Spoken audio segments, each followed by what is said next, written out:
Martha, 56, never thought she'd spend a Tuesday counting crows with a bunch of bird nerds in rain-soaked Seattle. But here she was, clutching a battered field notebook, trailing a gaggle of retirees in neon vests through Pike Place Market. Eco-grief had hollowed her out, until some sharp-eyed granny from Audubon Fam roped her into tracking urban migrants. Now, scribbling coordinates as sparrows darted past fishmongers, Martha felt it, purpose, rusty but real, fluttering back to life. That ragged map in Martha, 56, never thought she'd spend a Tuesday crouched behind a dumpster, field notebook trembling in her grip, tracking a disgruntled crow with intensity of a detective on a caffeine bender. Seattle's drizzle slicked her glasses, but she refused to blink. Missing its wing flick meant missing data for urban migration map, and missing data meant slipping back into that fog of eco-grief, heavy as a sodden sweater. 3 months ago, Pike Place Market strolls had become agony. Every plastic-wrapped salmon, every tourist tossing a latte cup, felt like a personal failure. Climate dread gnawed her, a relentless squirrel in attic of her mind. Then she'd stumbled on a flyer for a citizen science project, tracking how city birds adapted to warming winters. Skeptical but desperate, she'd signed up. Now, scribbling notes with hands still hesitant from decades of office work, she realized, this wasn't just tallying feathers. It was stitching a safety net, one observation at a time. Her crow, she'd nicknamed it Grumpy Reggie, hopped onto a fire escape, eyeing her with what she swore was amusement. She grinned back, knees protesting as she stood. That notebook, once filled with grocery lists and half-hearted poetry, now held proof of life persisting. Reggie's route overlapped with others, forming a messy, hopeful web across city. Some days, squirrels still rattled. But Martha had learned a thing or two from her feathered fam. Adaptation wasn't about grand gestures. It was showing up, clumsy steps and all, to witness world fighting back. And if a middle-aged woman with bad knees could help chart resilience on paper, maybe, just maybe, attic wasn't so dark after all. Creator never thought she'd spend a Tuesday crouched behind a rhododendron bush, field notebook clutched in ink-stained fingers, tracking a sparrow with more focus than she'd given her tax returns last April. Seattle's drizzle misted her glasses, but she didn't care, not when that little brown streak darting between branches might be same one she'd spotted near Pike Place Market last week, pecking fallen biscuit crumbs.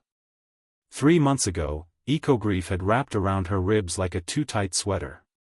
Headlines screamed extinction rates, glaciers wept, and her morning strolls past bustling fish tossers and flower stalls felt like walking through a postcard of a world already slipping away. Then she'd tripped over a flyer for Urban Bird Collective, literally, her sensible sneaker catching on a rogue corner, and landed in a circle of folks clutching binoculars and thermoses. Their leader, a retired geologist named Rosa with a laugh like gravel crunching underfoot, handed her a battered field guide. "We're making a migration map," Rosa said. Turns out, city birds got more drama than a reality show. Martha's first entries were shaky, small bird, maybe gray. But Rosa never mocked her. Instead, she taught her to listen for staccato chip of a junco, to spot iridescent flash of a starling's wing. Notebook pages filled, dates, weather, quirks, bird 42 has a wonky foot, hangs left. Each scribble was a tiny rebellion against helplessness. One drizzly afternoon, crouched near a community garden, she noticed something odd. Sparrows she'd tagged near her apartment were showing up miles south, following a green corridor of pocket parks and balcony gardens.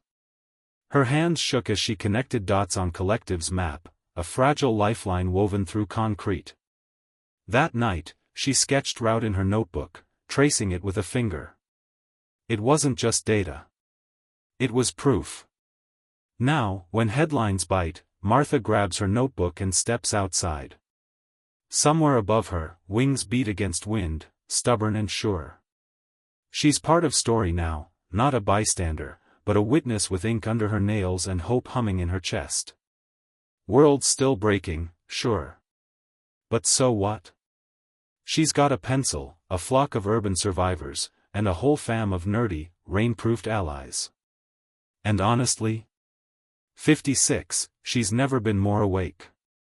Martha, 56, never thought she'd spend a Tuesday squinting through drizzle, a disgruntled crow perched atop a dumpster behind Pike Place Market. Yet here she was, field notebook clutched in fingers gone stiff from cold, scribbling observations with fervor of a detective on a caffeine bender. Urban bird migration map, my saggy backside, she grumbled inwardly, but her pen didn't stop moving. That crow wasn't just scavenging, it was a data point in her growing catalog of Seattle's feathery survivors, and she had long since accepted she'd become kind of woman who anthropomorphized garbage birds. 3 months ago, eco-grief had wrapped around her ribs like a too-tight sweater. Headlines screamed extinction rates, her grandkids' futures felt like a debt she couldn't repay, and staring her recycling bin only made her wonder if it mattered. Then she'd stumbled on a community science project tracking how city birds adapted to climate shifts. No PhD required, just stubbornness and a willingness to misidentify sparrows for weeks. Creator figured she had both in spades. Mistakes piled up first. She logged a plastic bag caught in wind as a mystery raptor, confused pigeon courtship dances for territorial battles, and once spent an hour stalking what turned out to be a very realistic lawn ornament. But Notebook, its pages smudged with rain and coffee rings, became proof she wasn't just watching world burn. She was bearing witness. By April, her walks through market held new rhythm. She noted how swallows nested earlier under eaves, how juncos ventured closer to food trucks. Data uploaded to projects map glowed like breadcrumbs left by birds and folks like her, teachers, retirees, a barista who tracked gulls on her smoke breaks. Small, stubborn acts adding up.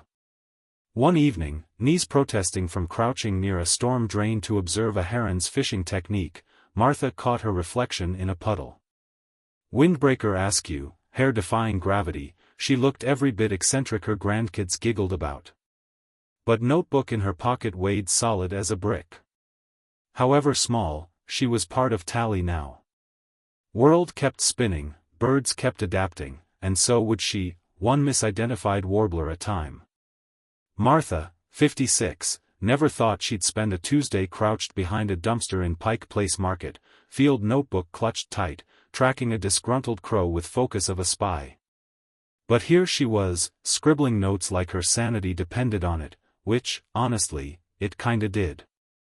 Ever since retirement left her adrift and climate headlines turned her chest into a knot of dread, she'd needed something to do.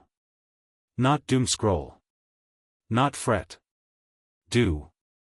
So she'd started small, jotting down birds in her backyard. Then sidewalks. Then alleys, because Seattle's feathered fam had zero respect for zoning laws. Her notebook became a rebellion, a way to say I'm still here to a world that made her feel obsolete. One rainy afternoon, guts buzzing, she slapped her scribbles onto a community board near Market, Urban Bird Migration Map, Help Track BM. Beneath it, a coffee cup stuffed with pencils for anyone brave enough to join. Skeptical Larry from Fish Stall scoffed. Ain't you a little old for bird stalking? Martha just winked. Ain't you a little young to be this grumpy? Then, plot twist, her scrappy map went viral. A local journalist snapped her mid-laugh, balancing a notebook in one hand and a runaway pastry bag in other, R.I.P., maple scone. Shot hit social media, Seattle grandma solves climate anxiety with crows.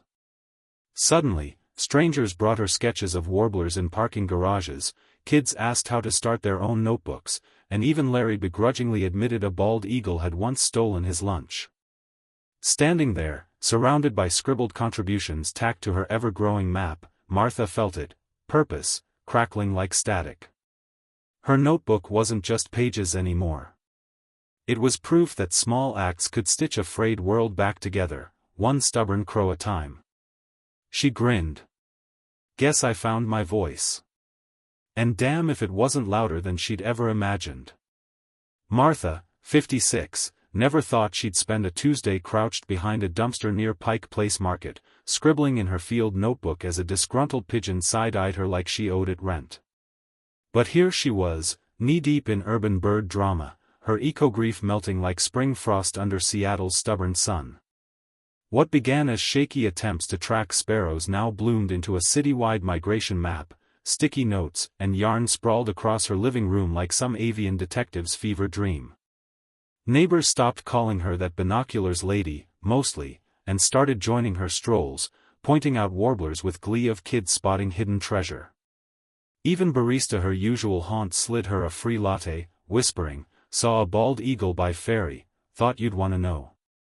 Her notebook, once a lonely record of loss, became a manifesto of small wins.